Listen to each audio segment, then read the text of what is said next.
instead of focusing solely on what you want to do, let's explore a little bit about how you want to be, how you want to show up in your life, how you want to show up in the world.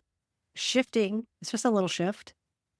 It will allow us to connect deeper with our core values and consider the impact our new habit or goal is going to affect our lives, the people around us in life, and then also how those ripple effects are going to roll out into the world around us. Welcome to the New World Normal podcast. I'm Debbie Harrell, your host and the Question Normal coach. This podcast is all about examining our norms. Whether these are societal norms or personal norms, these are the systems, the cycles, and the patterns that are keeping us stuck. They're often keeping us overwhelmed and underfulfilled. So if you're less than excited by the status quo and you're ready to create change, disrupt, and do better, challenging the norms we've all been told will make us happy, asking the questions that we've been conditioned to ignore, and change our lives and our communities for the better in the process, then stick around. As a lifelong questioner and someone who prefers to operate outside of the box, I've designed this space for us to do this together. The disruptor, the cycle breaker, the rebel. Welcome. And now for today's show.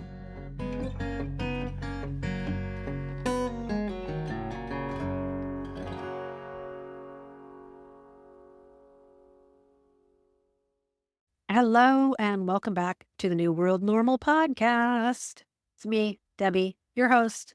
And today I'm doing something a little different for the first time. My very first solo episode. That's right. Solo episodes are now a part of the New World Normal lineup. Not going to lie, I'm equal parts excited and terrified. But I guess that's where they say the magic happens, right? So these solo episodes, we're going to explore topics that come up in my coaching practice, things talked about in the New World Normal community, or even friendly reminders that I might need for myself. But as always, these conversations with myself. Anyways, I guess I'm having a conversation with myself and you at the same time. They'll align with our mission of always exploring, questioning, sometimes disrupting societal and personal norms, turning off life's autopilot, creating new habits and systems that support us all a little better. This episode is airing in December. We are officially at the end of the year. Christmas is pretty much upon us.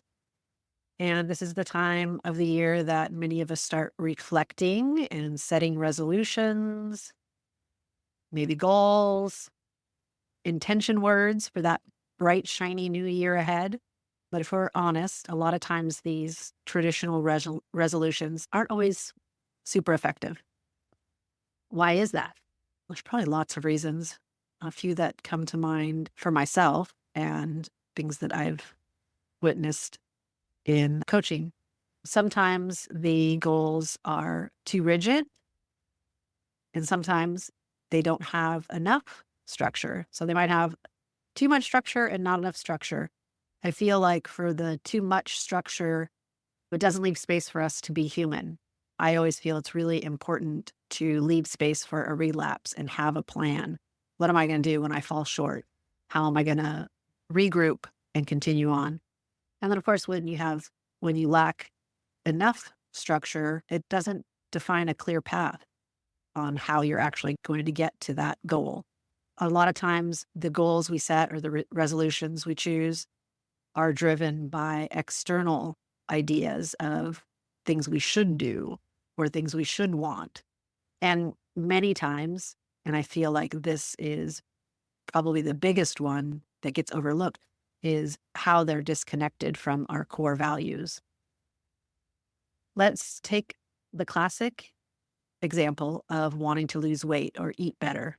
On the surface, it sounds great, but unless you tie it to something deeper, like how it aligns with your values or how it'll impact your life and the lives of others, it can feel a little empty and often unsustainable, right? When we get into that, if you don't have a plan for the relapse, that's one that I feel like is really important to have a plan for a relapse because you're going to get off track. You're going to be human. And remembering that doesn't mean you have to give it up completely. You can just get right back to it and make better choices the next day. And that'll make it a little more sustainable because you understand that I might fall short on a day. That doesn't mean I'm going to be done with it. But what I'm here to talk about is I'm going to invite you to approach things a little differently this year. Instead of focusing solely on what you want to do, let's explore a little bit about how you want to be, how you want to show up in your life, how you want to show up in the world. Shifting, it's just a little shift.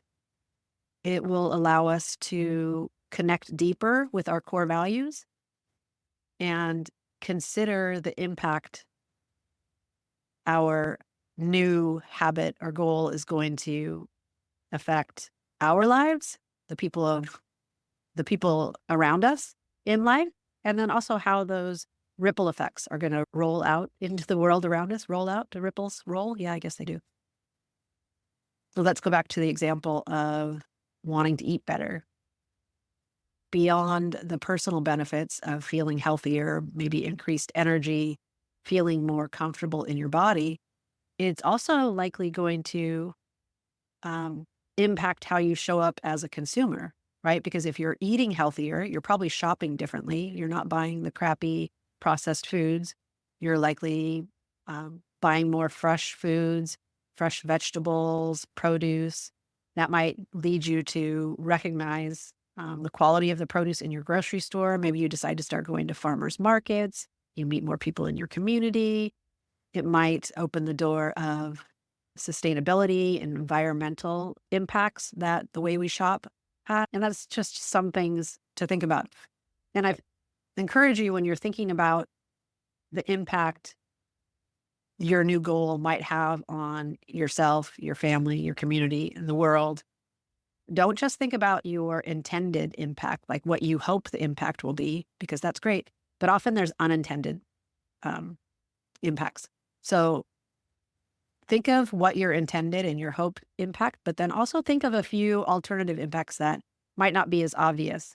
And that serves a few purposes. It might encourage you more, but it also might prepare you for if there is an unintended impact that doesn't necessarily feel great, you'll be a little more prepared for that. So you won't have like just the idea of this one thing is going to happen. There's a wide range of things that could happen. Now, a little bit on intention words. I'm a big fan of intention words. I use them. But speaking of impact and unintended consequences, I have had those in the past when I choose a word and then, yes, that word shows up, but just not in the way I thought about it. So now I try to think more thoroughly. So a little bit about intention words. They've gained a lot of popularity in recent years, and for good reason, because they're simple, but they can be very powerful and help you stay grounded in an idea or a principle. Instead of a checklist of goals, an intention word offers a guiding principle or a feeling to embody throughout the year. In the past, for me, I've chosen words like joy, which ended up being more of a study of the idea of joy for me and how I was recognizing it or actually not recognizing it in my life. I enjoyed that. That's funny. But here's the thing. Intention words alone also might feel too abstract because they don't have a clear plan. My word last year, I chose the word feel to encourage myself to move beyond intellectualizing my emotions and my life experiences. I'm talking about unintended consequences or unintended impact. It led to a year of feeling all the feelings. I had a lot of life experience that challenged me to feel things, it was work, but it was good work. I was given a lot of growth opportunity, and I don't always welcome it in the moment, but in hindsight, I was like, oh yeah, that was cool. I see that. Okay, so if you're thinking about setting any goals or intention words or exploring impact you want to have in this new year, I'm going to offer here a little simple framework. Start with reflecting. Reflect on this past year. What went well for you? What are the things you're proud of that you accomplished? What are the things you did that felt really good and aligned? What are some of the obstacles you faced? Were there any opportunities in those obstacles that you didn't recognize at the time, but looking back on them, you can see, oh, because that crappy thing happened, I was able to do XYZ, and that really helped me grow into someone that I admire and am proud of. Did you set any goals last year? How did you go about setting them? What were they? Were they, did they have a lot of structure? Were they loosey-goosey? How successful were you? This is a time to be honest but kind with yourself. This isn't about judging yourself. It's about building awareness about our right here, right now, and how you might interact with this new goal you're working on setting. I would also offer you to choose your intention. What do you want to feel or embody more this year? I am contemplating leaning into calm. I feel, because I've been doing a lot of feeling this year, and it led to a tumultuous year. So I'm ready to embrace a steadier presence. I also am looking forward into the year that we could potentially have. Last time we had this president in the White House, it led to a lot of cycles of crises after crises, encourage us to be outrage after outrage. And I don't want to fall into that pattern again. That's not to say that I'm not going to remain engaged and informed, but I'm going to work to take care of my nervous system so I can show up with more calm. And how will this intention ripple? So think about, okay, so I want to show up with more calm. What's the intention that you want to embody this year? What will that impact be on your relationships in your community, and how will that ripple out into the world around you? I just mentioned I wanted to embody more calm, make sure that I'm regulating my nervous system, and that will then create a grounding presence for others also. Like, I know when I'm around a person that's calm, even if I'm in an activated state, freaking out about something, just being in the presence of someone who is more calm will help you de-escalate.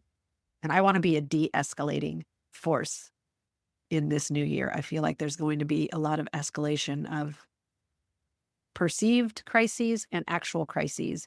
And if we all start freaking out about it, none of us are going to be effective about taking action that's going to contribute to solutions rather than perpetuating more problems, more outrage. Okay, so going back to the simple framework I've offered, reflect in an honest but non-judgmental way, choose your intention, decide what the impact you want that intention to have. Also consider other impact that might not be as apparent to prepare yourself. And then, how are you going to take action? Is there anything that you can do more of that will help you embody that intention? For myself, if I stick with calm, who knows? There's a few weeks before the end of the year, I might change my mind. But if I stick with calm, I might lean more into my daily mindfulness practices and set clear boundaries for myself and others that protect my energy. And one way that's helpful is setting boundaries on the way I consume media, whether that's news or social media. I feel like setting boundaries around that will help me not get caught up in those cycles of outrage and crises, but making sure I am still staying engaged and consuming news and informing myself in ways that still protect my energy and my nicely regulated nervous system. Anyways, so if you are thinking about setting goals or intentions for the new year and you want a little extra support, I do have a year-end special that I am running, only $33. It was very important that it's very important to me that I keep all my offers accessible. But this has been a game changer for me. I actually created a personal vision statement, and so I'm offering that to you.